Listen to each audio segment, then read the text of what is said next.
About 1 decade ago, I learned a lesson from a book which changed the way I see life and success. It goes like this. You want to become successful in life, you have to focus on being and doing before having. Let me explain what this means. Most people want to have stuff. They want to have money. They want to have a great marriage. They want to have a good health. They want to have everything. And that's the problem, because having is the last thing. The very first thing you have to do is to become. You see, it doesn't matter how many times you've heard it. It might have become a cliché, but it's still true and will always be true that people who have certain results think and behave in a certain way to have and maintain such results. How you think affects the results you get. People who have excellent health think and behave in a certain way. People who are overweight behave in certain predictable ways. People who have great marriages build it on trust and commitment to each other. You can predict that a million times. People who have a lot of money delay gratification.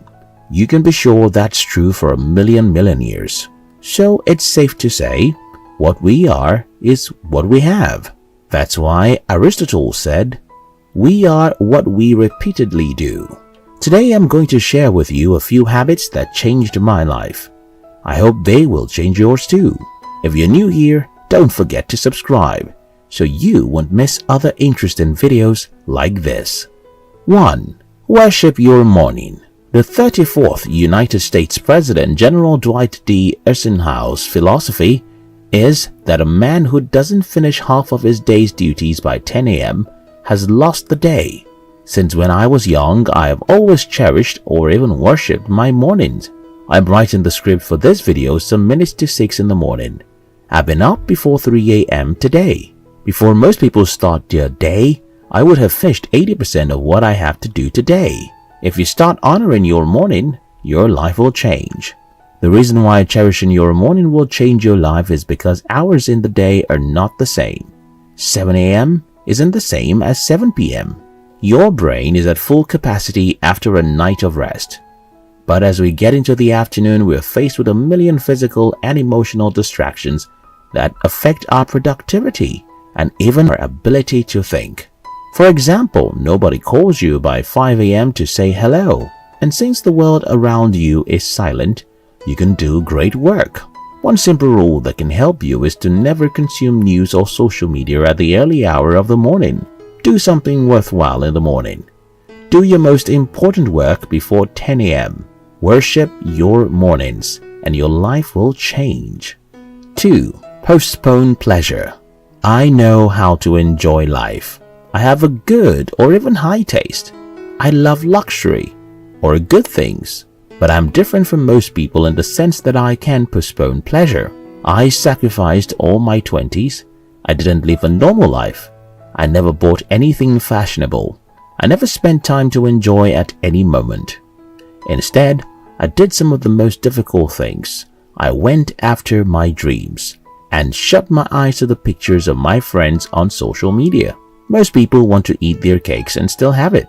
Most people want to get without giving up. Most people want to make easy decisions and still have an easy life. Well, sorry, it won't work. 3. Collaborate. John C. Maxwell said, "One is too small a number to achieve greatness." I lived my last decade with this motto. I never do anything worthwhile alone. I always look for who to partner with. I always look for brains to pick. I always look for who to depend on, and I always look for who to add to my team. Most people were trained by a school system which essentially made them a lone ranger. Two are better than one because they have a better reward for their labor.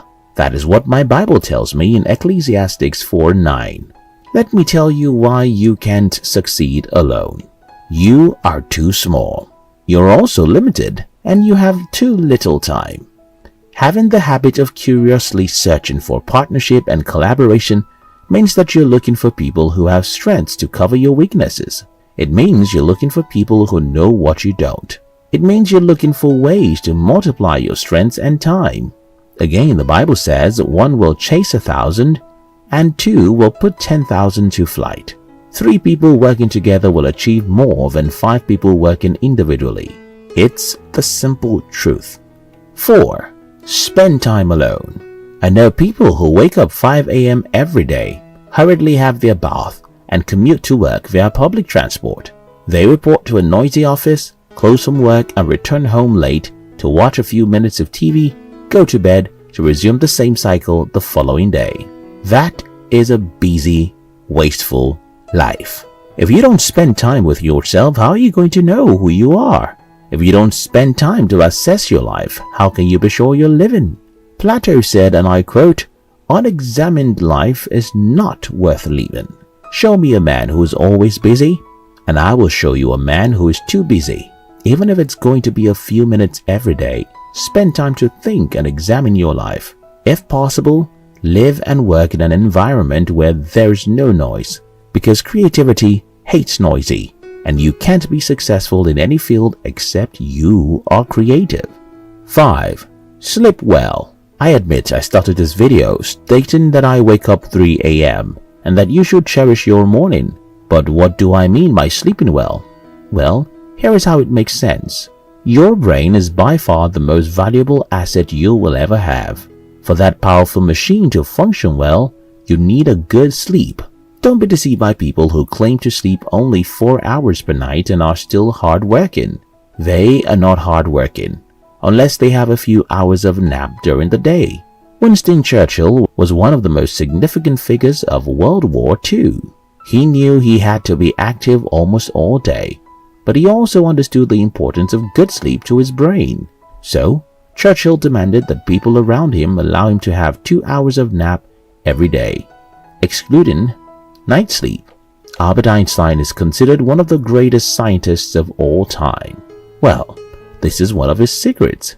Uncle Einstein slept 10 hours every night. Yes, 10 long hours per night, and a short nap during the day. Now, you see what I'm talking about? Although you must cherish your morning, you must also sleep well. What I do to balance this is to go to bed very early.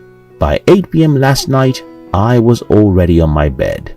I also sleep at night many days. If one of the greatest scientists in the world slept long hours, if one of the best World War II generals valued good sleep, then sleep can be what you need to be more productive. I hope this video helps someone.